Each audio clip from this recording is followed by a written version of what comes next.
nga tumazeeko. Na omulalu n'agamba gwe tozaalira ano mwana wo. Mama wange n'ayingira mulago speedi. N'asukuma. Mulago mukadde. Mulago oli. Kali nange no mama yannyumiza. Nti omusawo yamugamba agenda kuzaala. N'alinnya ennyonyi. Kwe Simon asiriwalira muli. Ngendo yasamira eri. Kimulungi bannaye. Kero wobo tandika okumanyira abantu naye gendo tandike kumanyira bali banno be mwava mu kyalo nze tomanyira naawe. Oyina mama wo omuye ke yagenda ebweru. Mama bwagenda ebweru kireeta ne mama ogendayo. Kwe ne babanga bakuzaalira bweru ng'oli wano ensi ekkubye ng'atayina kiddako. Okeera mu kuzunga buzunzi na lukamera nga bakuzaalira bweru. Singa oyina obutuuze ebweru. Bamuluma bweru n'agenda n'azaalira bweru bwawa. Fenna tuli kyekimu ggwe Simon. Toyinza nakubanga wadde oli w'ensambi adde Mmengo. Oli wa wano mulago nga nange. Njagala mmanyi. Lwaki tukwatagana nze naawe? Obuzibu buli ludda wa? Lwaki olimba? Tonyumiza emboozi yo. Njinyumiza nga yaddala yalino. Lwaki olimba nga nze nkunyumiza ebituufu? Mama yagenda mu sikaani. Ne bamugamba tasobola kulinnya nnyonyi. Ng'olubuto lukuze. Yali agirinnya agimanyi. Ebyo ebiseera mama we yali ayizadde okugula tiketi ggwe. Nga mama muli owebwe yalinga abawa engoye z'okwambala. Kati ekikuluma buzaale bwange mbwejjeko naawe yogera amazima nze nkubulidde emboozi yange y'amazima nze Simon nakoowa okukolagana n'abantu abalimba nimbe yogera bakuzaalirawo banzaalira Amerika otandise okulaba olw'okuba Faridah bazadde abaana nga mu mbeera nnungi tusaagala gwe otandike kulimba era mama yaŋŋamba nti ne bakuzaalira mu Amerika noddaano ng'ozuŋŋana n'omukamera.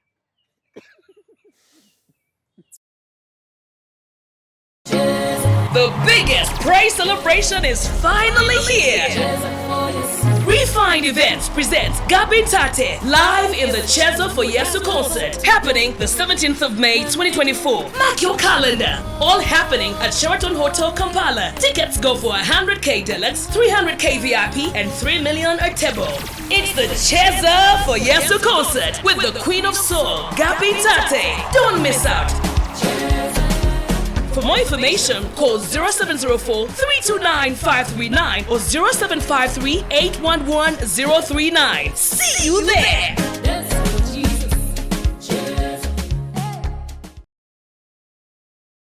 Mbalamusizzaako nnyo bannyabo ne bassebo nga nsinzidde wano ku Rosemary Beddings. Ate nga Rosemary Beddings esangibwa wano e Kasubi. Ku bitaala Rosemary Beddings nga ffenno twakuguka mu kisenge era ng'omukyala yenna ali eyo okukubiriza leka kuyingira kisenge nga nawe kennyini bwe weetunuulako teweesanyusa wabula nga teffe tulina obunayiti obulungi nga bannaye ne munno bwakutunuulako naye bannange awulira nga azeemu amaanyi abaami nammwe tulina obwammwe leka kusuula ng'omusota ng'ate wano eno tulina nights ennungi eri ez'abaami n'ebintu bingi nnyo bye tulina wano ku Rosemary Beddings. Ky'oba okola ennamba eri ku screen kw'oba okuba oba tusindikira ekifaananyi ku WhatsApp kyonna ky'oba weetaaze ate nga tuderivaringa Uganda wide wonna w'oba tugenda kuba nga tukutuusaako eby'omulembe eby'omutindo okuva mu Rosemary Beddings. Sinzira okuba nga totulaba subscribinga ku mukutu guno okusobola okuba nga tofuna videos ezifaanaganako bwe ziti. Happy birthday eri abakozi mwenna. Nga nedda kati gwe toli mukozi nga ntandikira ku baana abali ku kyeyo. Bakadaama ne bassekadaama mwe bali kubanga mukola njaba kutumirako nga banjiribira Bulaaya njiribira mu Amerika mwe nnyo mwe ddangu okola emirimu ng'ena. Baana bali bakola bana. Naava wano nadda wano Keizi nkutumiddeko. Ogamba otya. Gwe mmanyiyo munaye nto yaginzi gwe mmanyiyo. Tumira abantu. Then tutumira abayiribira wano e Kampala. Ife. Ng'okola nyine ng'ofuna katono. Okola nnyo ofuna ntono. Naye ng'oli musanyufu kye kisinga obukulu. Public holiday tenyuma bulungi. Leero lulinga lunaku lwa Sunday kati ffe abatabitegeera nti tulinayo ne Labour's Day kati ffe baboosi era ffe bakozi. Labour's oba ogenze mu byassanya kireke mu Labour. Labour's Day. Kandi luba lw'abakyala. Labour eri ebeera Labour's Day. Ekyo kya Luganda. Mukwano bagenda mu malwaliro gabbeera bagamba Labour eri wali. Labour. Maternity. Tumalize ne kali. Maternity. Leba. Ebera leba tejja vayo muleba. Na jajjanga theater agita sweater. Tibamututte mu sweater. Naye nga tubabuuzaako mwenna leero lwakusatu budde bunnyogovu. Pozi kati kule badde tekubaako bivvulu. May atuuse tekubaako ndowooza. Tuyingidde May mwe muli Mother's Day mwe muli birthday yange. Bane nalabye list ya second this. Birthday yange kuliko Dr. Daffin wa milioni 10. 10 million on my birthday. Ngala kulaba wano. Mama Fina milioni 10. Nabyo simanyi ompisamo. Dr. Aisha Kasolo. Bjo simanyi ompisamo amaaso bwotyo. Amtala 5 ne kasiku. Wani bado otekako milioni 10. Yeah. Abantu bajje banzitenga balo zampadde 10 kumbe ni kwa milioni 5. Naye ize kunsi kwe gamandi awo kiwowongole mpisibwamu nga bwenjagala. Leka ate naawe kummanyira. Kama kato. Olaba emitwale ena mukasanve ja Javas. Terugwe. Oji. Ane nzola nze nteeka nnyo ssente mu bintu ebiwangazi naye nze ebintu ebyokulya bitwale manju. Sinayisa kiteekamu. Nebyo ebitubeza obulamu butambulira kulya. Ne kati eri ensonga gye wayogera. Obulamu butambulira kulya. Era ensonga gye wali okugusa. Yo nsolo giteekamu ssente. Naye kisinza okunkwatako n'okunennyamiza. Kwe kulabya nga siri ku listi y'abagagga. Tonatuukayo bro. Natuukayo ddi ku myaka. Tonatuuka kumpa milioni 10 bro. Gwe teekako. Nginza okubawo nga nkusisemu kiwoowoolo. Naye Simon aba bwe bukyango nteredde milioni 10 ku account. Mbanzirise. Omalo zifunawo ti n'ozijjayo ng'okubira butabikawo gamujji. Oyinza n'ozisikayo. Oyinza ozimpa n'omaana n'ozisaba ino gamba. Zagenze ya accidentally. Yeah. Nkyanoonya wano shaga naye Shamim Mayanja. Nze manyi mutwe. Nina abagagga bange awo bawana bato bawala bato. Bali nabo ba milioni 10. Wataddeko n'ogamba Mama Fina milioni 10. Mami Fiona Nyamtolo milioni 10. Dr. Ruth Kasolo si yajja ku theater. Milioni 10. Wamuga Dr. Ruth Kasolo amugamba nti ndi mulekwa tata yafa. Madesa nkutekayo nga bro, nkwandise nga bro. Muteke mu mugambe mugambe tata yafa 2016 ne twabe olumbe 2017. Weekend yafa 2018 ne mwabe olumbe 2017. Ato. Tata wote yafa. Ai kali ali mukola acrobatic. Afacha 2017 olumbe ne muli abya 2017. Okwagala okunze ja ku list ya sente senka kunfula mufere. Kitawo te yafa mugamba avemu acrobatic. So simpisiza mbita tange yafa.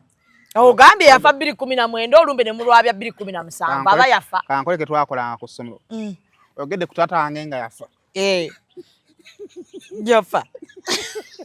Bana bali basira. Bali bukodiongo bucho. Yoli bagogo atekawo ekigambo kya okufa. Kyogera ku tata angenga yafa gwe. Twogera ku tata angenga yafa. Ekyo kisawo kundeetya okukola ekintu kye sandikoze. Obonjagalize eki. N'abafenno baafa naye jabasangayo. Sinnafiisa. Yakati gwe tonajja mu kirasi yaffe tweke tweyagali eno gye. Kama nkyamwebaza. Nakyo kyebaliza Mukama Katonda. Naye owaye ebyo nno bye biriwo ewe side zaawo. So birthday bwafunyeyo ku response yonna. Wali ani ng'olabaawo Nexo aliko milioni mmeka? Nexo Hotel Martha omugagga Martha owa Nexo Hotel siisibwanga mu maaso nga bwe nayisibwamu amaaso n'onteeka eno mu bana abalala bangi. Tonatuuka eri mu level y'abantu bali kati wa Nexo umura ne milioni 10. Era yo umura agisasudde dda. Mugomunana. Wakodi best na jazikuwa. Yazimpanga. Ne mu kisibo yanjokya.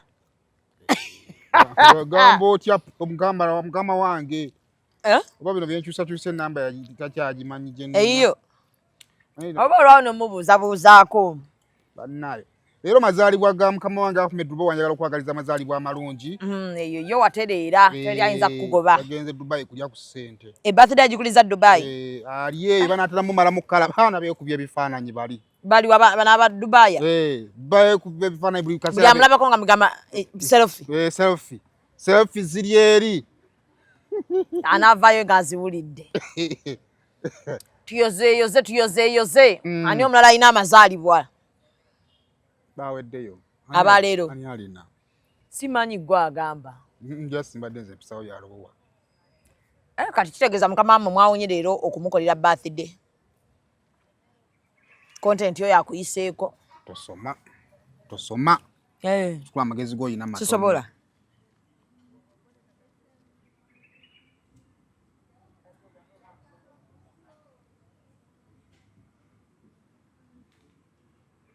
Kati wantugumizaawo nnyo.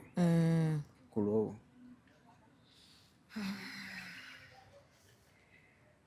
Manyi ontama. Tuwozeeze mwana muwala Stella Nante.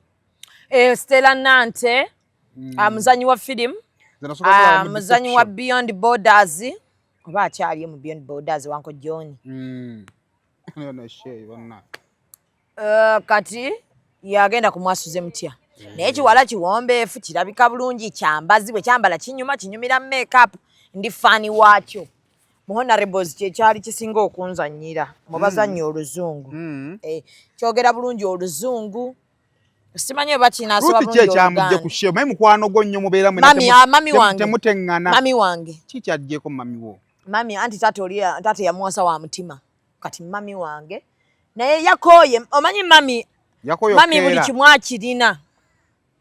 Kati abadde alaba nga yava ku ddembe nga keera. Ate kati era akeera. Ayagala kuwummulamu. Awummulamu. Baba. Nno nene TV nayo TV. Mwasuze mutya? TV ze Uganda nno nazo zeetaaga kufunayo olunaku tugenda tuzisabira e Rubaga. Ati mwasuze mutya? Stella kagikwatemu tumwagaliza mirembe tulabe. Mukiwagire. Mami mumuwagire welcoming mulina omuze ogugerageranya abantu. Bafani balina omuze ogwo. Kati abaana be nalaba nga nze bwe mba ndaba TV they can perform. Be baana abadda mu morning show ya Spark. Ebadda mutwe ezimbe. Sibalabangako yadde olunaku n'olu. Nze mbalaba. Ngenda funayo omukisa. Ngenda funayo omukisa nange okubalaba. Bakola bulungi nnyo. Bakola. Naye kati problem y'abawagizi. Bakyabagerageranya. Awo batagali. Kyekibi wano nze kya Uganda. Toyinza geraganya abaana batandika n'abasajja bakulu. Replacing a star. Ne stage scrapping eveewo. Eveewo mu gitumbe kibala. Muzimbe ekipya. Erinnya liveewo. Kati ekigenda okusinga otawanya kyeyo. Mwasuze mutya. Oba ati bagitume muli mutya oba mwazuukuse. Naye ekizibu buli oli walowooza mwasuze mutya najjukira emyaka gyalinga 9, 8, 10 actually. Ejja Faridah ku sheeyo. Ng'atandika kukompea. Ne Faridah ekaita natuusa ava ku mwasuze mutya. Olw'eddogo ly'abana Uganda obutaagaliza effitina enge n'enkwe n'adduka olubutole balemeddulaba. Obadde manyi ndagawa? Yali addusa lubuto lwe bayina obutaagaliza. Nze bwe yazadde nakitegedde. Bwe ndabye kano. Bwe nalabye ng'azadde. Obwongo bwali bungamba nti n'obutasiibula nti agenda kudda. Kati ate bwe bayintroducing ono aba yagenda. Yagenda. Nze mbadde manyi yali atugenze nakweka lubuto lwe. Manyi Bannayuganda tebaagaliza. Faridah yazaddemu naawe. Yazaddemu omwana awo. Faridah yatulaze nti osobola okufuna olubuto lwo.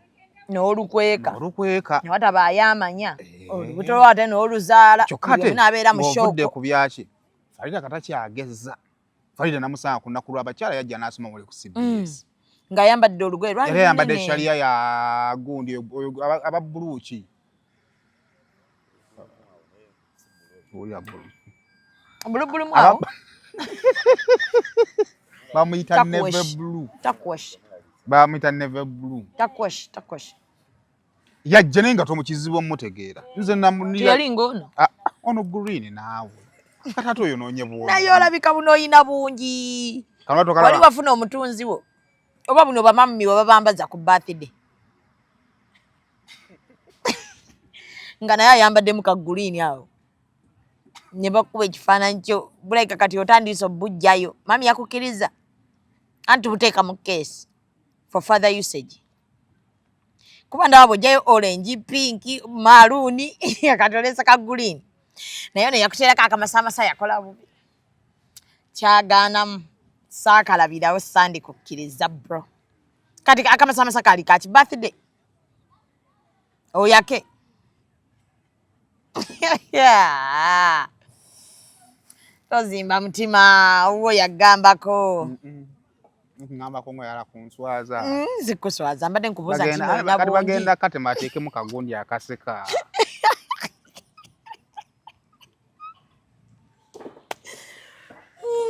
Agana kate makateeke mu muntu obuseka.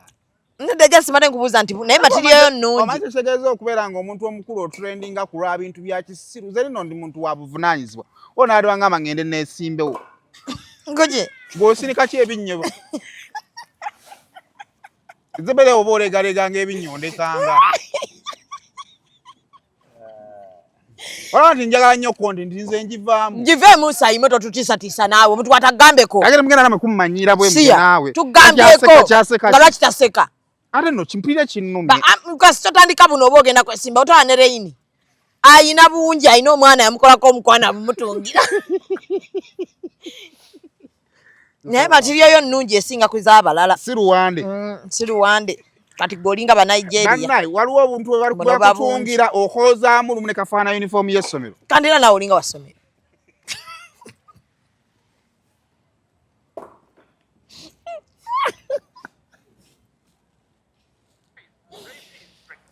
Nalabye abamasomero batandise nno kyusa kati bajja mu ngoye zammwe.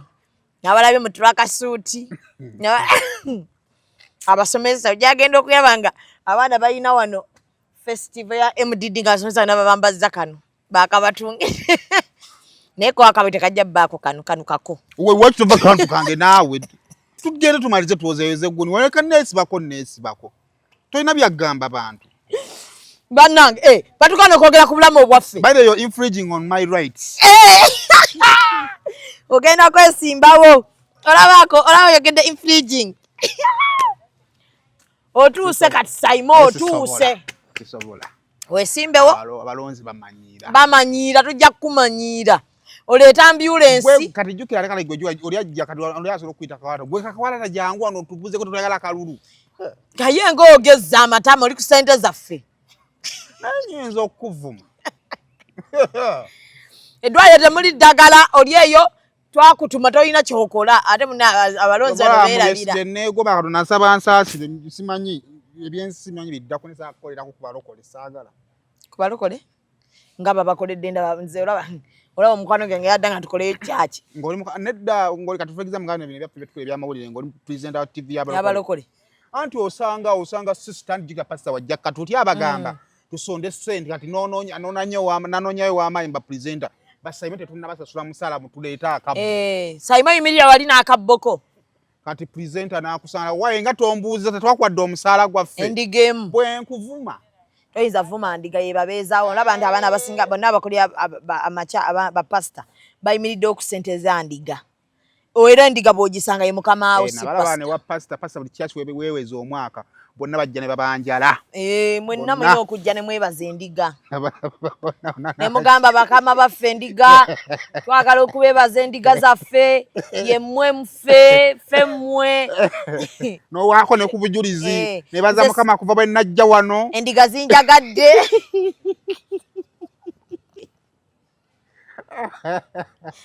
Programu yange yesinga olabibwa.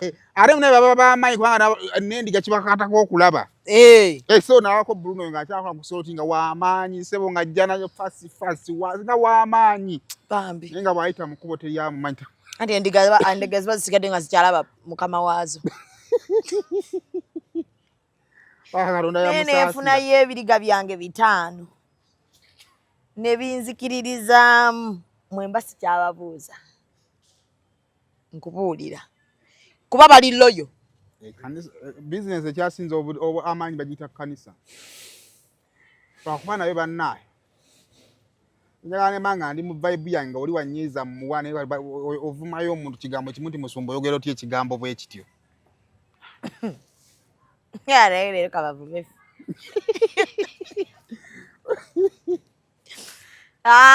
Congratulations. Faridah Nakazibwe mwana mulenzi bannange ne bannaye yakikufunya n'olwawo kuzaako bw'otyo mukaba n'akuwa omwana omulenzi nekyekono yana omwana yegulana da buli era anti omanyi mannya g'abazungu amanyira bali abaana bo bw'otuma bannakisitu kimala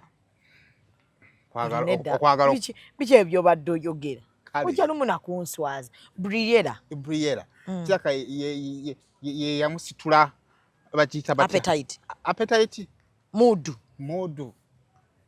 kyekyo kyonna yamuleeta n'agamba anafuna amababa naga kanzale yakaana kange mababa nkyaddako nkuze siba ngambye soba asoma kisome lwaki okukola n'omukulu akitonoonya bato banno ne mukola emyaka nno kakulumamu simanyi bagikuleka simanyi lwaki obatonoonya bato banno ne mukola tuli batono ati enseena erimu abakulu obamanyi abatono tuli batono era ntula ku birth certificate z'abantu ku nsi kuno myaka gyabwe gisobola n'okukwasa mu kawunyemu okimanyi nti Faridah omwana we baagambye bamuyitaani alumata omwana wa Faridah bamuyitaani omwana Faridah erinnya nalirabye naye ndimanyiiko waliwo omulwanyi yalwana mu lutalo oba lwa jihadi oba badiri erinnya lyoyo mwana waliwo olutindo waliwo olutindo e Saudi egundi e UAE lweyawula bwe ruti baluyita batya so geni mukafaana bamuyita banne ebyatata w'omwana bitukwatako ati nedda ntata w'omwana nze nabye baleese munala naye tebitukwatako tufe nnyo ku mwana ye waffe andi oli bagita matukumu olyogedde bubi nenga yino spelling ya Maktoum ye kabaka wa Abu Dhabi kati Maktoum yani lwe luno olutindo ye kabaka wa Dubai kati n'omwana Faridah bamuyita Al Maktoum kati kati ye Al Maktoum bridge kati ono ye Maktoum kati abaana ne bayita bino bagamba nti ayinza okuba nga tata w'omwana ye kabaka wa Dubai obanga muwarabu bana bali mu mafuta Uganda ng'ekigambo kyabakati mukisalya ku level ndala erinnya tetwaga lifaanagana nedda obusiramu amannya mangi getutuuma n'abalala bagasenga waani we yalituuma Maktoum nze ate ze batuuma tusigale ku ono Maktoum senga wange teyalituuma nga taata waani yalituuma lino erinnya lyanjawulo Maktoum naye olyogera bitogamba Maktoum kandi nyinza okuzza ebiri mu bulago so tugenda tuba tumuyita Mami Maktoum omwana muwarabu kati oli abadde yeyita Mami of the girls mami w'abagaalo kati agenda kuba mami w'ababoy Faridah Kongzi kulika omwana aluma temutawaana Dubaya walabya akasente ku mwana omutegeke sakalabye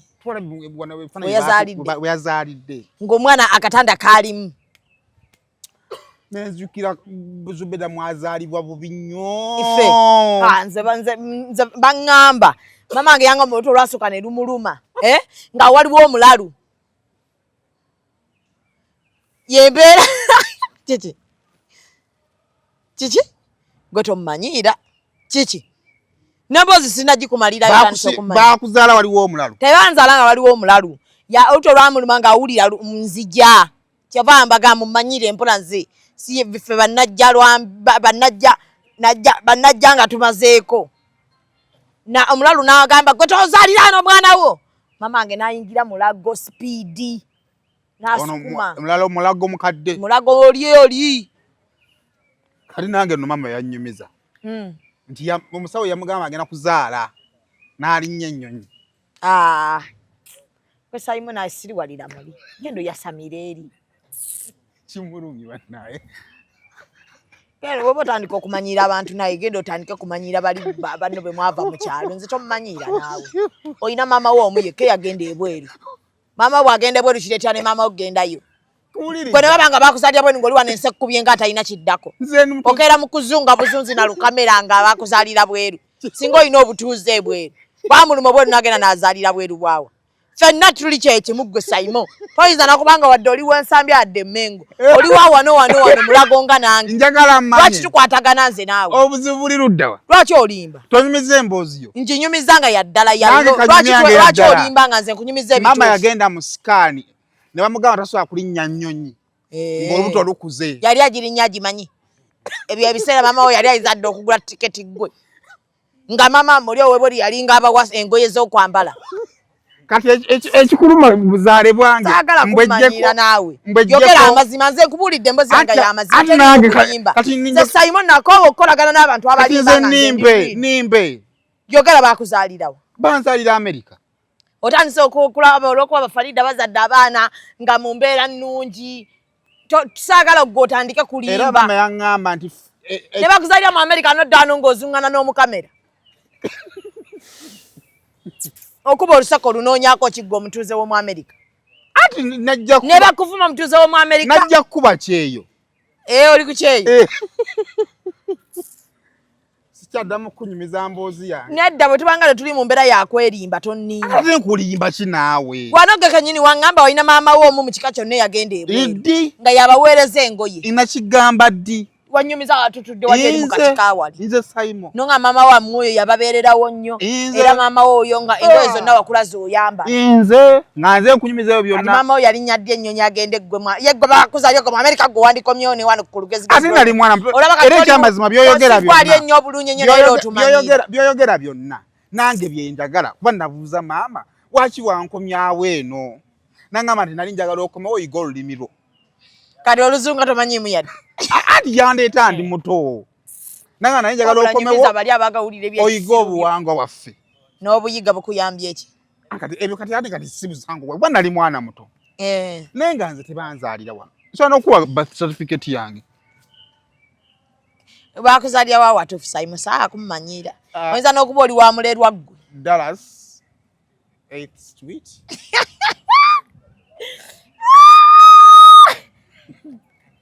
Dallas 8th Street munoonyeze Dallas 8th Street sobola kubanga nirabidde kuba nali muto tosobola kubanga weerabidde mu kibuga ki Dallas 8th Street oyanga gamaze neezaala maama oyo yakuwa birth certificate tosobola gisomako tugisomeko mu Dallas 8th Street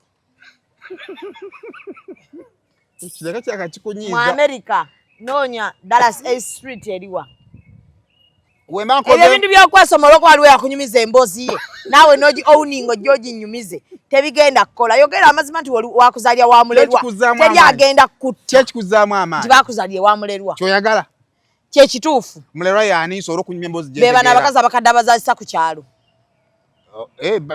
be bakutwala mu fikira ne bakulongo abazaalisa ku byalo abakadde nga mukulu yaliko mulerwa ng'azaazisa talina ddwaliro akozesa kagirita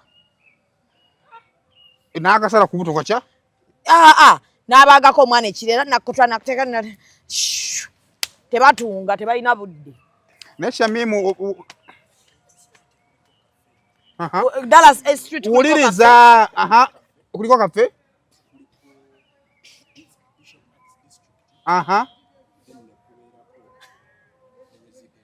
kati awo ku residential wakati we awe waali eddwaliro olubuto we lwamulumira awo waali eddwaliro ne likyuka neriddawa nedda kalani neridda ku 9th Street kasayogedde residence residence kitegeeza ki nze kasaakogedde kategeeza ki akategeeza binkwatako ebyo residence kategeeza ki tomanyi kati nze ntegedde lwaki ne buno obusuuti obwesibyemu wali wamulerwa obuzaale bwange bukulumyemu anti olimba ate nnimba kina nze neezaala neezaala muntu alimba nnyiiza gamba nti kinyiiziza nkwawukanyeeko nze ndi wemulago omulago is the biggest hospital in Uganda bwekiri naye ate abagenda kwayo ekike si basiru aye ekikembo tebafa mbugwe bazaaliddemu aye ekike tafa kale nze ndi wemulago kikulume nze ndi we Dallas ku 8th Street kati sima bweyagala kunzijjayo osobola okumpa eddwaliro osobola okumpa ewaka naye maama ne Dallas basaalisa bubi enviri zo baasala zaaki kati baali bapakuka balagawa obukusikayo bwoti omutwe basika nviiri kati kyova olaba ekiwalaata myeru kabanzalire emulago osigaze enviiri kubeera ya Dallas bwe mmanga mufuna effects obalako bakuzaalira mu residence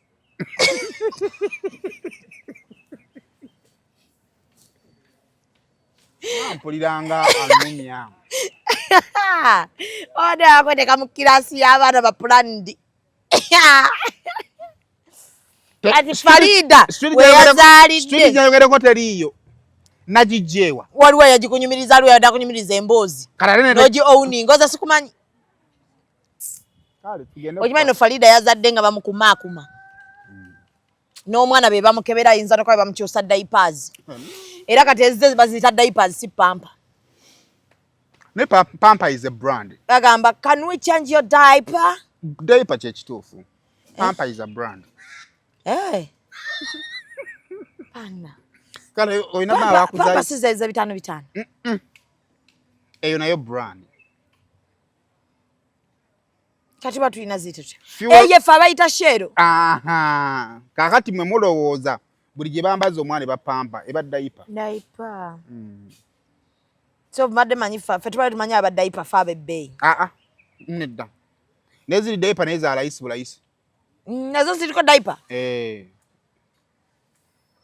Kyova yagita pamper kapale. Kati kyogamba ndino ne ba Faridah bazalira malwaliro bwe gati no bakaba embuto. Nti omwana yannumye katemfe. Kati okusinzira kube bangamba nga tuli e Dallas. Emmere yagadde agiresi. Yagala kulya mmere nkoyo okunnimba. Kale. Kankwekwatirira mwe nadda n'enkunyumiza emboozi zange nti ffe mulembe gwe banzalirako twa diapers ezaaliko ojja kuwakana twali mu nappi. Ate nga nze nappi saagirabako. Nze nappi saagirabako. Bino simanja kukola kaga simanya kukola. Saima tewalaba ku nappi. Nje siri ku mulembe gwa nappi. Ffe baana bano bajjajja abapampa. Name kiwala takyakkeera. Bajja kyakika. N'ensi yakkuba mangu. Mbeera ya Museveni, ekyavandi government eno tuli ku opposition. Yogera byotejjise. Bwe batamanyi nti nzaaga. Mama osaaga bwotyo. Balina obukakafuti nazaalibwa bweru.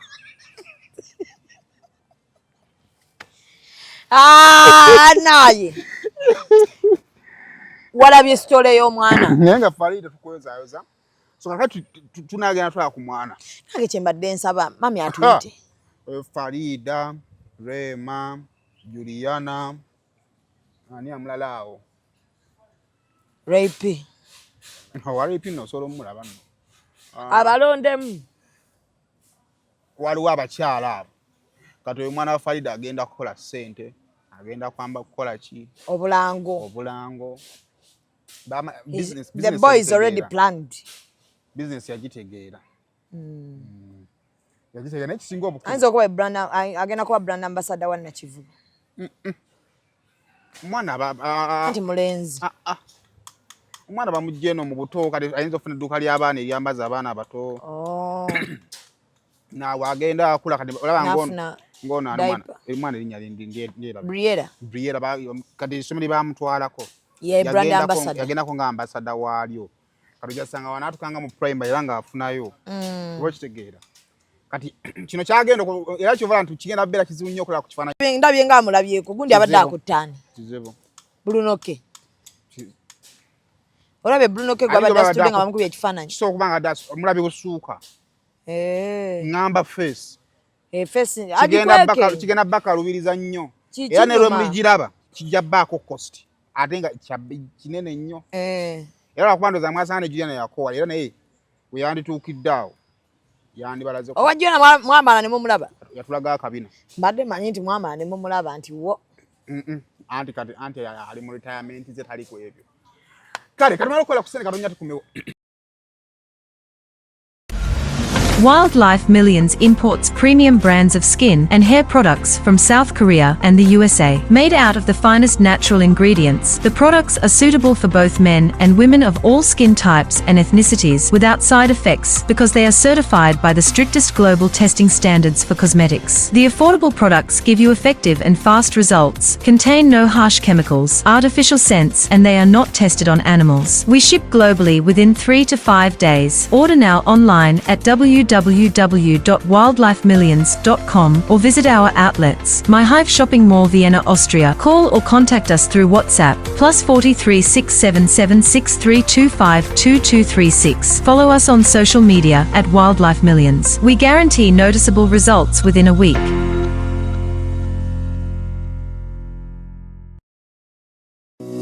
Almutawa Enterprises Limited bano bakugu nnyo musonga za real estate season na oyagala kutunda oba kugula ttaka wekwate Almutawa Enterprises Limited tulina ploti ez'enjawulo enteketeko bulungi ate nga n'ebbeeyi yaazo esobokera ddala ensonga zonna ez'ettaka wamu n'okulikulaakulanya tuzikolako tugula sako n'okutunda amayumba era tusolooza n'abapangisa oba okulabirira ennyumba zo abakozi baffe bonna bakuguka era bakozesa mazima meereere tusangibwa ku Hoima Road Nassana Municipality Wakiso District Esimu 0753 319 4 oba 0705 4 993 tufuna ku WhatsApp +973 362 388 59. Mwezi mpya tulina banaffe aba Almutawa Enterprises batunda proti ku bukadde 10 genda wefuna proti enteekateeka obulungi ku makubo gonna agafuluma ekibuga Kampala proti tuzirinako kale ate bannaffe aba Cheza for Yesu Gabi Ntate wamaze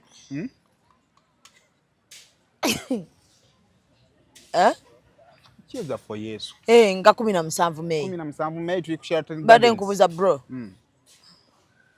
gundi yanjira wano nagamba wano nalaba wangaba nagamba wano najira wano wewe munange fena bwe twali nga mwanyoma lwaki walaata fenna nze naawe ne kasuku fennaawo ngamba lwakuba katono mwala ayimbira Katonda saagala genda mu Geyena 17 Mei Sheraton Gardens Gabi Ntate tickets weziri $10,000 okutuula ku mmeeza 3 kitundu meza ya milioni 3 so mujje tuwagira omwana oyo ow'obuwala ate nga bwe tucheza for Yesu nga tuzinamu ku lwa Yesu mugende mutukube ttendo ogambe emitwalo 10 tebo yabakadde 3 okutula ku tebo 3 kitundu enamba kweri awo ku screen ayagala okubeera nga ate obuukinga yes kale niyo omulala ogwo tuba tuyisaawo omutuddeyo mu mboozi Rosemary Beddings atunda bya mukisenge agende Kasubi botuka kubitaala nga agende namuŋona ojjo okumusanga agamba ate oba olina mwaka sente nga tekawera oteekayo mpolampola webiwera ate nojja n'obitwala omulundi gumu kale abatuna abakuba mu bulango obadde ogamba omugaganga anaatera okugenda akooye ye mugaga waffe yakola birthday ya $2 ejja $. Sanchez Dr. Duffy tewakola birthday ya $2 ejja $? Yes ebiri kakaaga ejja $. nafirwa tata mwaka wa 2016 ne twabya olumbe mwaka wa 2017 ndi wano nga bwondaba. She doesn't know Luganda. She's English and Rutoro. Try your best, bro. Man is living. Try your best and talk to her. At your lab, obuzibu nyumya na yo ne daily. I call her and we converse. Summarizing. Yeah. Dr. Duffin. Yes. I need some money. For what? What is the reason as to why you're asking money? The reason is in Luganda and you don't understand Luganda. She lost her dad in 2016. Yeah. She. Sorry. Ojja kuddamu okola ensobi ewesire. She. Abamukazi. He lost his dad in 2016 and they did the ballad on in 2017 bayabye olumbe. They did the ballot. The sickness in 2017. Esawa yonna tugenda ku kyeyo. Ogenda kwogera otya? Ngenda kimayo ki? Gwe. Kubanga ate nze mbadde ntya ne ate gw'oli mufu nnyo. Did you get it, doctor? Yes, but the main point is lost. Money. Yeah. The main point is money. We are delusating this. Yes. Me? You did the birthday of $20,000. 26. 20,000 US dollars. 26. Me, I want. She wants 100. A token. Yeah, of 100. Of $100,000. You know, doctor is aspiring honor. Eh? Asiba nyingi. 100 US. Ngaye yakola yebiri negoba negwe. Ebiri nemitwalo 10 nyingi. Omufaako mwana wa nnyoko leka atuwa inzo banga azirina. Tawuli ya Luganda kyekiro. Ekirungi. Gwe agenda kwesimbawo is coming for honorable. Kati yesimbirawo kinga alina ssente. He wants to steal the more.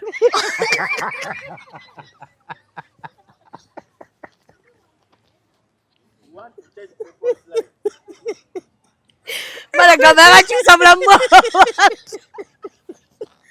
Naye kyenkwagadeko ennyimba zaali eno oziwuliza n'oziteeka ne mu mutwe. He wants to steal the more.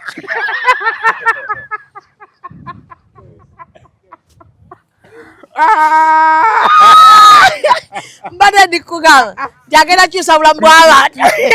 Kyokoze mu luzungu kimala.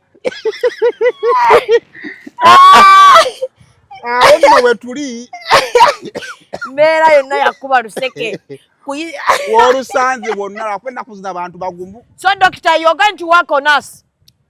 Yes. We are your children now. And you are our mommy. We are your constituency. Yes, we are in your constituency. Yes. You are our mommy from now. I'm the ballot, she's the box. Yeah.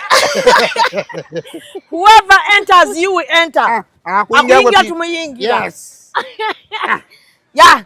That is it. Akati gwatulaba oli waddembe okwogera kyonna kyoyogedde weerera abaana bo. Yeah. 28. Ensen tokyaboola. Owaasa twali ku 28 amukuba. Ate nze ekyansobera nti tuli bakulu ne abantu bayita mami naye bannange mukama apa ku ssente. Tugambye I'm just fed up of the mami singing. Saakunyumiza mami Nyamutolo yankubira. Nensoka mami. Mami ngamba naye. Beta yansanga lulinaga nze mugala kunzita. Gine emyaka. Agamba muyengeje mwitamu mami nange ne puyanga njafa.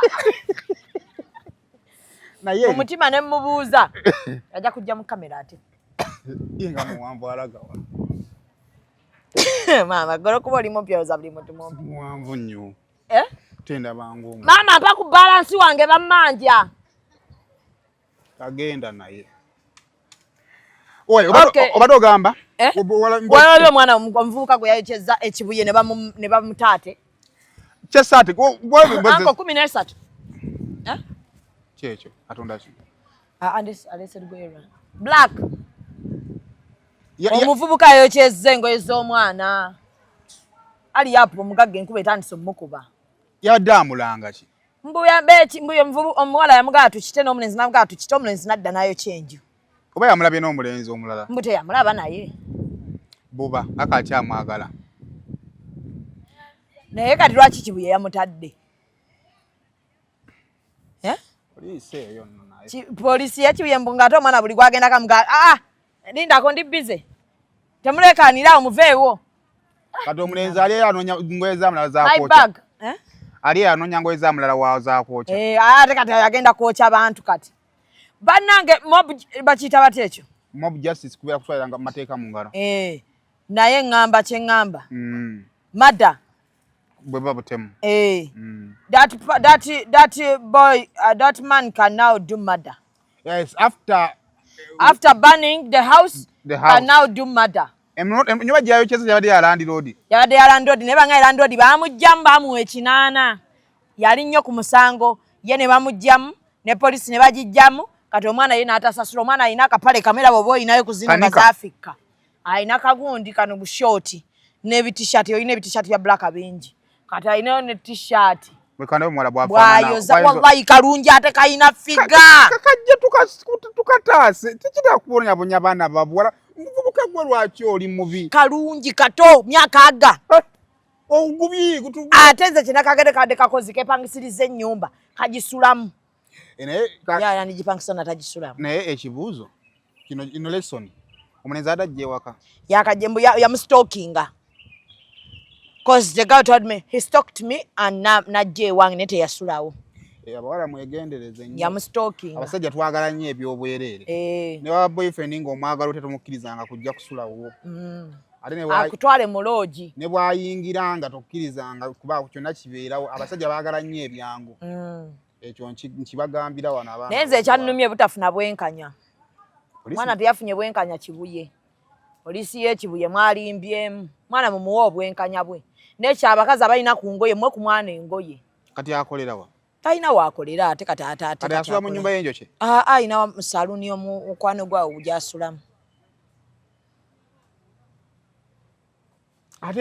bade balina omukompasetinga ne bamwana agula ebintu ebipya n'apangisa n'enju endala ebakawayo bukadde nga bubiri naye ate bakaviiriddemu awo ne interview ze kali mukola kagenda kugwa mu basama abafere basama bagenda kalaba nga kali naive ene bulaya okulya abasajja abaana abafero bannange nga wagudde ku muva bulaya omufere ate ku nsire kintu kyasize kubuzaabuza bakazi nga musajja awunya bulungi nga mwavu ate omanya nti mwavu ati wawunya bulungi oluzungu lungi n'ogamba katonda wange webale nteredde buli kimu kati nkirina akitontani ngena nendaba omugagga tumalirize ne Daniela Daniela yakoze YouTube channel kubanga Daniela yakoze YouTube channel nakyagadde era ndi kusaidiye ekyokuba nti agenda kubanga yewaddeyo okuba nti ayatula n'olugendo lwagendo tuwa ngeri gye yasinkana mwani ayina erinnya awo lyeyaliogedde Daniela Chameleon ate yayogedde erinnya lya Chameleon bambi ayina erinnya lyeyayogedde ngeri gye yasinkana mwani Rumi yani ate ffe tumumanyi naffe tugenda linda YouTube oba Rumi asala ku roommate weri this my Rumi roommate maza nazalibwa mu America nga benaga nsaba nange olaba mani nendaba maama nga amugana zaala nti wandisirise ebyomunju tebitottolwa neze ndowooza engamba lwaki luli tebamugamba nga bukyali esooka damage Daniela zaakola tezijja kutereera oba ntegeera ekyokubiri njagala tukikkirize Daniela ali hati newe alumwa wadde kyakola kikyamu kiriwa kyakola ekikyamu okogera bana omuntu navayo nayogera obulumi bwiwe tubagamba bano learn to speak up kuba abantu bafa depression learn to speak up bw'abanga ye yasazeewo ayogere mumuleke anti olaba abakazi bonna omanyi baliwo abantu abamu abatakulirawo waliyo omukazi gw'osanga nesaawa zino nga bonna bali mu myaka omukazi ali myaka nga 35 omusajja ali myaka nga 4 ngesaawa zino omukazi kwa 35 weyenyumiriza ku mukazi mu bbaawe eyo nga mwabiri omusajja yali muyaaye yali gangster oba ontegeera abantu abamu ebizibu byebitukuza n'obuki n'obuvunaanyizibwa tuyinza osanga nga maybe olumu ku shortcomings za Chameleon maybe yazikozesa buki buvubuka nze munange ndi team Daniela naye ekizibu kyetulina kiri kimu Chameleon as a person saazo ne bwafuna mukazi takyasobola kufuna family gye yafuna mu Daniela ekyo kikulu zimbasabira badde mba reconciling psychologically bigenda mu maaso bisobola okuba Chameleon we can also lose Chameleon ate nga njaga tumusigaze the biggest question is Daniela bye byanyumya anaasobola okusigala nga abitunyumiza omusajja ono nga akudde kuba naye byayitamu myaka 16 lwaki mulinga abatiisatiisa byamutta anti kyembuuza mulinga abamutiisatiisa tetuli mutiisatiisa era kyova laba Nyazaala okuvaayo publicly ayogere nakyo kikyamu nzate kinsese Uganda omukazi bw'asirika mugamba kale singa yavaayo n'ayogera n'atafa ensonga bw'ayogera ng'ate era mutandisa okugereesa ensonga yange eri bweti nze kyendaba mu nsobi kye mutalaba Daniel alina okuba yawa warning ez'enjawulo eri abantu bano nti mutujje twogere okitegedde n'atafiibwako kati awo nze we ŋŋenda awo wasinga obukulu yite boogere babulamu aka air ticket famire eyo simanyi ani ayinza okuvaayo atuukirira omukyalo oyo amugaye nti ekimala kimala byeboogera babyogere nga tebabyogedde ku mutimbagano kubanga kiyinza okuba nga bba ababiri tebakyasobola kukola ki kwogera naye nawe tunaagenda mu mawulire tumutiisatiisa tekijja kukola ki naye ne effect yakino ekigenda mu maaso kikulu okukitibeetingako kyebalina omugamba ekyo nti ekyamazima abaana ekituufu bbaawo ye ng'omuntu alabika ng'ali sorry naye ayinza okuba takyayinza kwogera naawe Daniela naye saagala atulowooze senti ye malayika asemberedde mu nsi kubanga malayika Daniela akulira mu kigo omutegeera bulungi ewaali abakatuliki abasabye obuki obulungi abaasabanga buli sande asabe wuliriza nga bambala bulungi nga bakola ki n'agenda ewali omuyaaye amanyiddwa nti alwana mu mabaala omwenge agunywa ne sigala amukola ki kakati ebyo ekyo ekyamusikiriza okugenda ew'omuyaaye kyensaba kimudde mu mutima naye abeeko sayidi gyagamba naye nange gwansingamuko Daniela kyalimu kye bayita healing process tali mu kuwona nze nkubuulira eyo process gyalimu eyo gwe kati nze nkubuulira buli muntu healing process eyo process gyalimu gye bayita batya is a spreading process nti ekimuliko ali mu kisiiga baana kitegeeza nti ye ne bw'anaawona ekyo kyalina kigenda tamanyi ali mu healing process anti ye agenda kuwona wanaaba awonye obulwadde abuteeke mu baki mu baana nga tebubaliimu already kyovola nti omukulu teyasobola kukola ki ng'okakasa otya nti nagenza okujja nga obulwadde abaana tebabulina abatoto abalala bayokulabalako ku stage batata bwe yali nasho bajja anti ani yakigira ekyo nani point yange nkugamba nti healing bwereka ziri famire zetolera na mukazi nze bwebanga oli mu kuwona batulene Daniela boogere naye the best way of okuwona kubeera basobola okiteesaako kale ne bamugamba kulw'abaana bano depression tusaba bulwadde kibaga depression talinga senyiga nti wootamala musiga muntu takola ki tawona kati kigenda mu maaso kyongera kukyayisa baana kitaabwe kitegeeza nti maama ne bw'anaawona kamera agenda kusigala nga kano nno kagambo kange mutunyiize nga mumanyi nti abo abaana tubalinako control kale bye n'engeri gyewolerezaamu ennyo ate kati saa zino tuli ku mulembe gujja ekyamazima kyogamba oli yandibadde afa stress kati yamuyitamu okakasa otya nti yawona olaba point era gye nkugambye eri ey'okubanga yalekayo abantu bonna baali basaba there must have been something ekyamaanyi ekyagatta baki wasobola okuba nga waliwo n'okumulabula okw'amaanyi nti omusajja muyaaye mukozi buki n'abigamba nedda nze ngenda na musajja wange it is understandable naye yamala n'akiyitamu kati mu kaseera kano nga amaze okiyitamu ne bye yayitamu essaawa zino yes oyinza okwagala oku opening up ninomaliza nga n'abaana obattiddemu it is very important oba ne taata